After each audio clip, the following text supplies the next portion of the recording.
The business owners I work with are often blue collar, service industry business owners who have bootstrapped their business from next to nothing. They have invested and sacrificed more than anyone realizes, and on the surface, they're tough. They seem to have made it, by all accounts, to those looking on. But there's a silent critic in all their minds. There are lies being whispered to them that they're constantly fighting. Under the surface, they're constantly at war with themselves and their business. When they finally reach out for help, they realize that there is a path forward. A phrase we often use is, "It's simple, it's just not easy." I'm going to outline the pathway that I take business owners on so that they can win the war that rages inside them. The war between life and business. The war that often sucks owners away from their family, friends, community, and the time needed to have impact on areas of life that they care about so deeply. Most local business owners reach a point where their company outgrows the founder's ability to control every detail. What started as a dream becomes a soul sucking endeavor. It's exhausting. Burnout creeps in. The interesting thing about all of it is that the behaviors that built the business are now the behaviors that are holding them back. As the old saying goes, what got you here won't get you there. Unfortunately, many small business owners who have bootstrapped their business and don't have much business experience outside of running their own never learn to let go. They fear that no one can do it like them, much less as well as them. They've poured years into building their craft, so trusting others feels like they're putting all their chips on the table, going all in and risking everything they've staked their lives on. What they fail to realize is that staying in the weeds eventually sabotages the dream. At some point, growth stops being about working harder. We call it tool belt time. As the business scales, the owners and leaders need to have less and less tool belt time. They need to start using their knowledge and understanding of the business to guide others towards the same outcomes. It's no longer about focusing on the tasks. Growing and scaling a business becomes outcome focused for the owners and leaders. After all, outcomes are greater than tasks. Leaders focus on outcomes, managers focus on tasks. Micromanagers, they hyper focus on the tasks. What I've found in working with local service businesses over the last 5 years, combined with the experience I gained when I had my own company, is that there are three major steps that must happen when you lead from outcomes rather than tasks. One, you have to get super clear on what success looks like. When you're trying to guide a team to achieve the successes you've had, you're forced to understand what success even is in the first place. In order to train others to achieve the desired outcome, you have to first be able to articulate it. Two, you have to get very good at identifying and providing your team with the training and tools they need to achieve the desired outcomes. Once you've articulated success for your company, then you can begin to train towards the desired outcome. You'll also be able to provide the tools necessary to efficiently and safely attain the success you desire for your team. Three, your tool belt time is radically reduced or eliminated. When you focus on helping others achieve an outcome, you will be less likely inclined to step in and get hands on. Think about it. If you are actively doing the task or process that you're trying to help others achieve a desired outcome in, you can't coach them on their shortcomings if you aren't letting them get practice. It goes even further than that. You can't keep your focus on the long-term goals, aka outcomes of the business, if you're doing the tasks that you've hired others to do.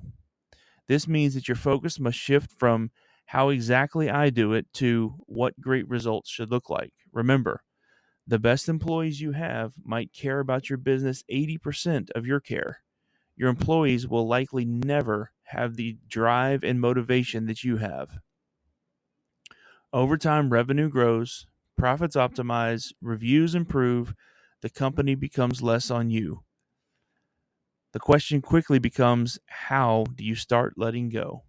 There's two primary steps to take. The second incorporates many steps, but all of them are predicated on the first being done well. First step, document what you know. In the old days, this was a extremely tedious process. With technology advancements the last few years and AI, this step has gotten incredibly easy. There are AI voice recorders like Plod.ai, for example, that you can use to do a voice walkthrough of a process. It will transcribe everything and put it into a pre-formatted summary. Their community-driven templates on Plod provide a variety of options for the transcription to be automatically placed into a SOP format. A simple selfie stick to hold your phone with a lapel mic receiver, for example, a DJI Mic 2 is a great option. You can record your process as you do it on video and audio. This is where it gets wild. If you have the video, you can then put it into Plod to get a transcription for a written SOP. You can then put the video and the written SOP into a platform like Trainual, and now you have just started your training program library. The second step is to implement the EDGE method. E stands for educate. Give your team the book knowledge needed to be successful in the role that they were hired for. If step 1 is utilized in its entirety and you have a complete playbook for your business, then the E of EDGE will be mostly automated and require very little of your time. D, demonstrate. Show your employees what the steps are and how to achieve the desired outcomes. This should support step E and provide them with a real world glimpse of the knowledge that they gained in the previous step. G, guide. In this step, you'll let them get hands-on with the process while you look on. It's important to coach instead of control. Let them fumble around, let them mess up within reason, of course. Check in, give feedback, and ask leading questions that help them think instead of just handing them all the answers. E, evaluate. Now it's time to send them off on their own. Let them do the work, evaluate the results they produce, and provide feedback as needed. In the beginning, you may let them work for a day and do a check-in at the end of the day. After a few days of positive momentum, you may scale back to once per week. After a few weeks of positive results, back off on the evaluations and get them into your normal employee evaluation rotation. Here's a few facts that most coaches will gloss over. Your employees will mess up. Your employees will fail. After all, you've messed up, right? You failed, right? Now it's time to pass the torch. It's time to develop a better version of you. It's time to use your mistakes and failures to help your team build a version of your business that you've only dreamed of until now. Failure and mistakes build better people, better systems, better businesses.